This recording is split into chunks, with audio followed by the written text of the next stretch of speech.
Hey there, it's Barbie Van Horn, Finding Fine Chocolate here, and I want to talk to you about an event I went to a couple weeks ago. Great event put on by the Portland Chocolate Mob. It was called St. Patrick's Out Chocolate McWhiskey, and it was kind of this speakeasy kind of environment where you knock on a door and go down this flight of stairs and it opens up into this warehouse kind of atmosphere with great bourbon and chocolate pairings. And you got to meet the chocolate makers and a bunch of other really cool people too. So if you ever have a chance to go to a Portland Chocolate Mob event, take advantage of it. Buy those tickets quick and get there. But on to the chocolates and the bourbon. There were three chocolatiers there: Pearl Chocolates, Manna Chocolate, and Woodblock Chocolate. And let's go over some of my favorite pairings because I don't want to bore you all night long with everything that went on. But number one, probably the favorite pairing was Woodblock Chocolate took some of their chocolate and they made these mendiants out of their smoked chocolate. Now, that was a special thing that they did for this event, but I'm trying to convince them that they need to do this on a regular basis or maybe do some more events with their smoked chocolate because it was absolutely fantastic.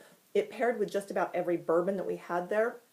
But my favorite was probably the Wathan's single barrel bourbon that we had that paired with this. The smoke just brings out something in the bourbon and it makes the chocolate and the bourbon just play so nicely together. And since then I've been kind of munching on these little mendiants by them. So if you have a chance to talk to Woodblock Chocolate and ask them about their smoked chocolate, please do, because I'd really like to see some of this on the market. Number two, let's go over the Pearl Chocolates. Pearl Chocolates is a bakery, and they also make these wonderful truffles and chocolates.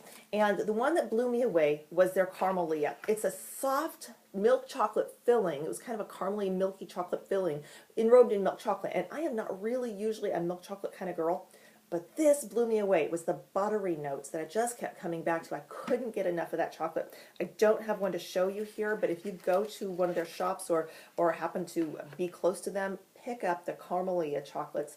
Absolutely loved those. They played pretty well with most of the bourbons. I think that the favorite one there was Bastille bourbon that one played very well with.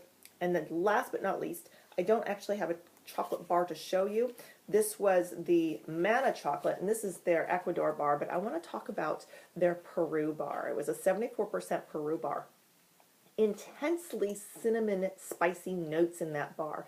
Now keep in mind, no cinnamon or spice added to it, but it really had that cinnamon note to it, and it paired best with the Angel's Envy Rye Whiskey. That pairing, I probably wouldn't have chosen the Angel's Envy Rye Whiskey just to taste on a regular basis or to drink on a regular basis, but when you paired it with the chocolate, I loved going back and forth between them because the spiciness just played so nicely together. And that's kind of what I look for in a pairing, is something that's going to play well together and you're going to get more out of the pairing than you would out of the separate pieces.